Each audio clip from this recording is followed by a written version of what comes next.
Hola, ¿cómo estás?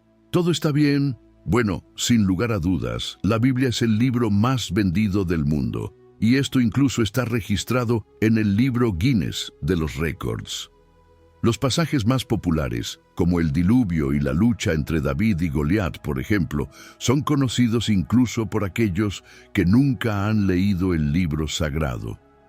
La ciencia intenta comprender los diversos pasajes bíblicos y también encontrar evidencia que demuestre que realmente sucedieron.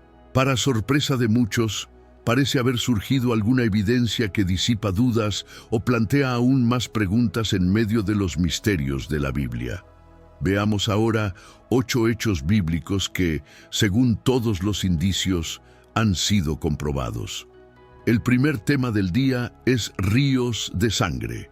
Respecto a los ríos de sangre, las plagas bíblicas forman un conjunto de 10 desastres naturales que Dios envió sobre Egipto. Estas plagas tenían como objetivo liberar a los israelitas de la esclavitud. Se describen en el libro de Éxodo, capítulos 7 al 12. Algunas de estas plagas incluyen las aguas del río Nilo convertidas en sangre, ranas, piojos y moscas invadiendo la tierra, animales y personas sufriendo de úlceras, lluvia de granizo, langostas y oscuridad que duró 3 días y 3 noches. Durante muchos años los estudiosos consideraron que esta narración era solo un mito. Estos eruditos creían que la historia fue escrita por los israelitas en una fecha posterior para resaltar el poder de su Dios sobre los dioses de otros pueblos. Sin embargo, evidencia reciente sugiere que las 10 plagas bíblicas de Moisés y el faraón Ramsés pueden haber ocurrido realmente. En 2010, los investigadores estudiaron estalagmitas en cuevas egipcias y utilizaron la evidencia geológica para mapear patrones climáticos antiguos. Notaron un aumento de la temperatura y una grave sequía en todo Egipto. Fue tan intenso que habría secado el poderoso río Nilo, formando lo que los investigadores describieron como un curso de agua fangoso y de movimiento lento. Con estos descubrimientos, los científicos comenzaron a preguntarse si esto podría haber causado las plagas. Recordemos el primero: la transformación del río Nilo en sangre. Este acontecimiento afectó profundamente la pesca y la agricultura. Inicialmente se pensó que el color rojizo era causado por materiales ferrosos presentes en el río, pero esta hipótesis fue descartada. Estudios recientes sugieren que el Nilo se ha visto afectado por algas de agua dulce del género Oscillatoria, conocidas como algas de sangre de Borgoña. Estas algas se reprodujeron en grandes cantidades en las aguas del Nilo. En exceso, comprometen el oxígeno, matando animales acuáticos y haciendo que el agua se vuelva turbia y maloliente. Siguiendo con el tema de plagas, vayamos a la número 2, la plaga de las ranas. En Éxodo capítulo 8, versículos 1 al 4, Dios le ordena a Moisés que informe a Faraón que si no libera al pueblo, llenará toda la tierra de ranas. Las ranas invadieron calles y casas, atormentando a todos. Este suceso tiene una explicación científica. Como hubo un crecimiento descontrolado de algas en el Nilo, los anfibios abandonaron las aguas e invadieron Egipto. Este crecimiento desordenado del ecosistema acuático del Nilo provocó la proliferación descontrolada de ranas. Miles de ranas y sapos abandonaron el río y migraron a zonas urbanas, causando caos. Además, esto afectó directamente a los ciclos naturales de la fauna de Egipto, desencadenando los acontecimientos de las siguientes plagas. Esta relación entre el ecosistema y el impacto de las plagas refuerza las descripciones bíblicas y sus posibles eventos naturales. Esto nos lleva a la tercera plaga, conocida como la plaga de los mosquitos o piojos. La narración describe cómo Dios ordenó a Moisés, el líder de los israelitas, extender su vara sobre las aguas de Egipto, convirtiéndolas en piojos. Algunas traducciones tienen mosquitos en lugar de piojos. Esta es una manifestación del poder divino cuando los piojos infestaron a hombres y animales. Hay dos observaciones científicas respecto a esta plaga. Una de ellas es que los insectos en general proliferaron desmedidamente, ya que los anfibios, sus depredadores naturales, comenzaron a morir fuera de su hábitat. Cuando la Biblia menciona piojos, no significa que los insectos fueran específicamente piojos, sino que podrían haber sido mosquitos o moscas en cantidades absurdas. El río fangoso y la gran cantidad de animales muertos crearon el escenario perfecto para la proliferación de estos insectos.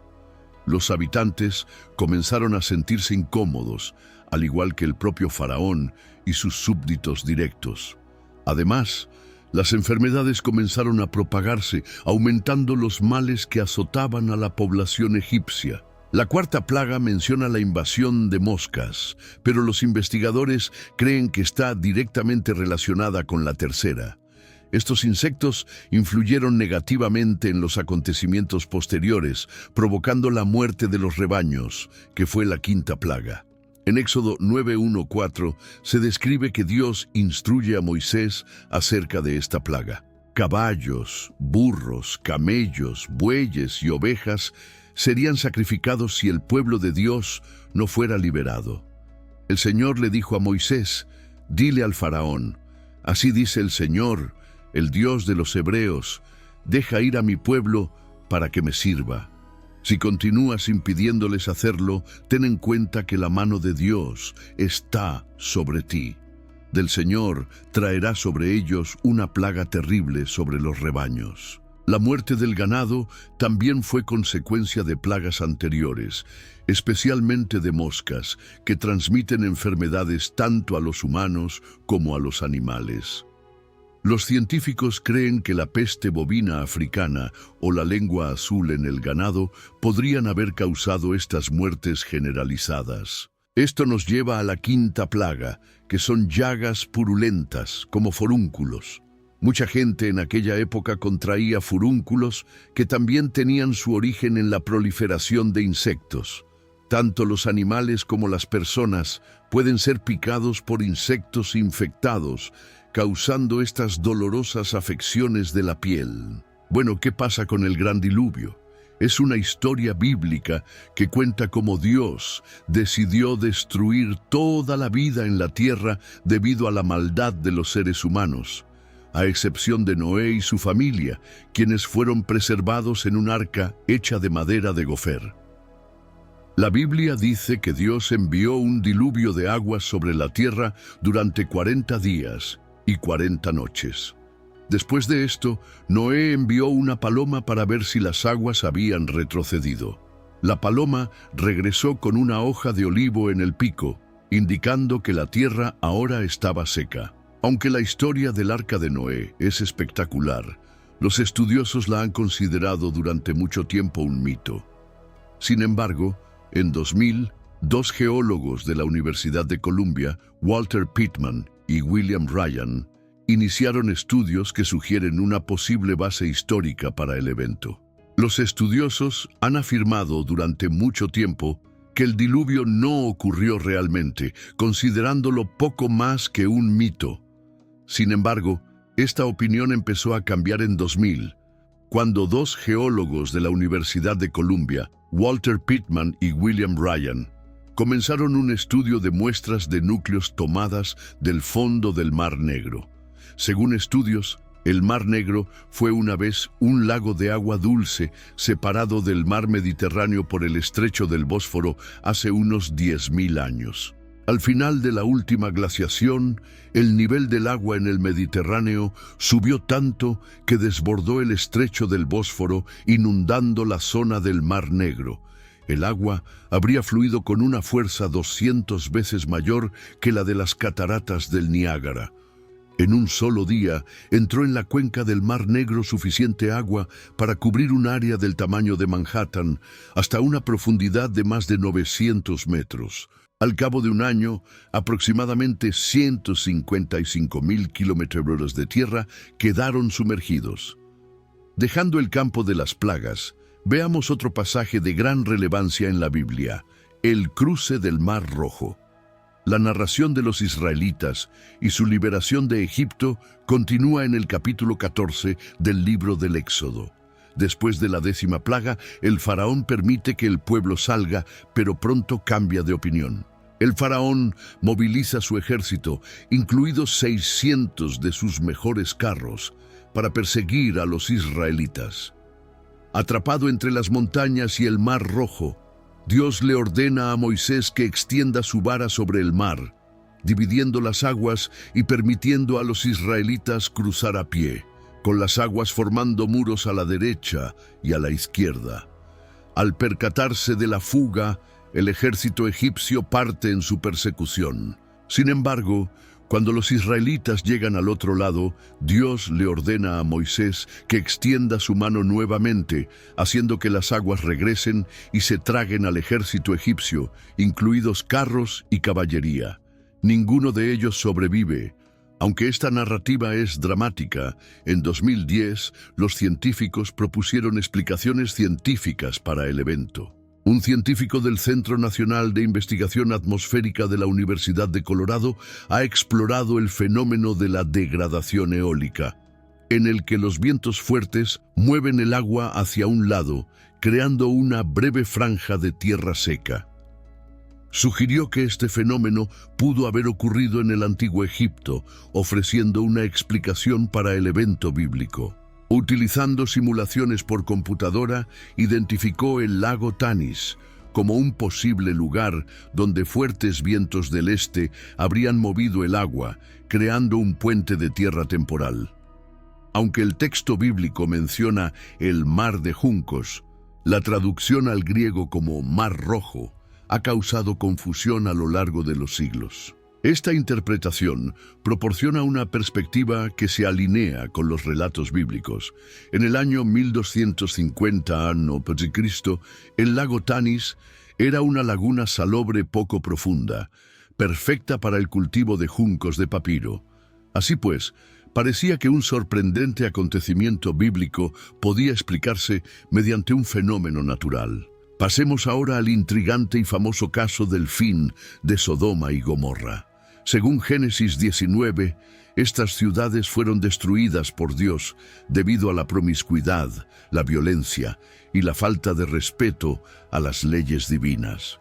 Dios envió 2 ángeles para destruir las ciudades, salvando solo a Lot y su familia. Sodoma y Gomorra fueron destruidas por una lluvia de azufre ardiente, eliminando a todos los habitantes y la vegetación. La mujer de Lot, mirando hacia atrás, se convirtió en una columna de sal. Durante mucho tiempo, la destrucción de estas ciudades fue vista como un acontecimiento puramente religioso. Sin embargo, en 2006, los arqueólogos dirigidos por Stephen Collins descubrieron evidencia en Tol el-Hammam, una antigua ciudad en el Valle del Jordán. Las excavaciones revelaron capas de ceniza, ladrillos derretidos y huesos quemados, lo que indica un evento catastrófico. Las excavaciones revelaron capas de ceniza, ladrillos derretidos y huesos quemados, lo que indica un evento catastrófico. Los análisis sugirieron que la causa fue una explosión cósmica, similar al evento de Tunguska en 1908. La temperatura alcanzó los 2000 degrees Celsius, derritiendo materiales instantáneamente, y una onda explosiva devastó la ciudad, lo que resultó en la muerte de todos los habitantes y la desolación de la región durante siglos. El evento de Tunguska se refiere a una misteriosa explosión que ocurrió el 30 de junio de 1908, en la región de Tunguska en Siberia, Rusia. Considerado el mayor impacto de un objeto celeste sobre la Tierra en los tiempos modernos, la explosión fue aérea, ocurriendo a una altitud de unos 5 a 10 kilómetros sobre la Tierra, lo que provocó una poderosa onda de choque. La onda expansiva devastó una zona remota del bosque siberiano. derribando aproximadamente 80 millones de árboles en una superficie de unos 2.150 kilómetros. Ninguna de las 8.000 personas que vivían en la región sobrevivió, excepto Lot, quien, por cierto, terminó viudo. Para cerrar nuestra lista, nos preguntamos, ¿qué tan cierto es el caso de la Torre de Babel? La Torre de Babel, unas generaciones después del diluvio universal de Noé, cuando toda la humanidad compartía un idioma común, comenzó la audaz empresa de construir la Torre de Babel, como se relata en el capítulo 11 del Génesis. Utilizando ladrillos en lugar de piedras y betún en lugar de mortero, los constructores decidieron construir una ciudad con una torre que llegara al cielo. El objetivo era hacerse un nombre. Sin embargo, la audacia del proyecto enfureció a Dios, quien en respuesta confundió sus lenguas, provocando malentendidos entre ellos y dispersándolos por toda la tierra, deteniendo abruptamente la construcción de la Torre de Babel. La historia de la Torre de Babel en la Biblia se interpreta a menudo como una explicación de la diversidad de idiomas en el mundo. Aunque los científicos han refutado esta idea, a lo largo de los años han surgido teorías sobre la existencia de estructuras en la antigua Babilonia relacionadas con la narrativa bíblica. En 2017, el profesor Andrew George, experto en Babilonia de la Universidad de Londres, obtuvo acceso a una tablilla de arcilla de la antigua Babilonia que había estado olvidada durante un siglo y estaba en poder de un coleccionista privado. La tablilla reveló una representación tallada de una inmensa torre en forma de sigurat, con 7 niveles, junto al rey Nabucodonosor. Debajo de la escultura, un texto identificaba la estructura como el Sigurat de Babel o la Torre del Templo de Babilonia y describía su construcción. Una cita atribuida a Nabucodonosor decía: «Construí mis estructuras con betún y ladrillo cocido por todas partes». Continuó: «Levanté sus partes superiores hacia el cielo, haciéndolas brillar como el sol». Esta descripción, notablemente similar al relato bíblico, apuntaba a la posibilidad de que la historia de la Torre de Babel estuviera inspirada en esta construcción real. La cita detalla quienes estuvieron involucrados en la construcción, incluidas personas de todo el mundo, lo que refleja la importancia del lenguaje en la historia bíblica. En resumen, la evidencia de la tablilla sugiere que la Torre de Babel, descrita en la Biblia, puede haber sido influenciada por la construcción del Sigurat de Babilonia, conocido por los israelitas durante su cautiverio en Babilonia. Mucho de lo que se escribió en el pasado y ahora está siendo redescubierto por la ciencia tiene algún sentido, no importa cuán imposible pueda parecer algo. Parece haber algo de concreción detrás de ello, gracias al trabajo de incansables investigadores. Es gracias a estos esfuerzos que podemos tener una visión más amplia de lo que veían nuestros antepasados y cómo veían la realidad. Todo es cuestión de traducir correctamente las Escrituras o, por el contrario, de fe. Y eso. Gracias por seguirme y hasta la próxima. Adiós.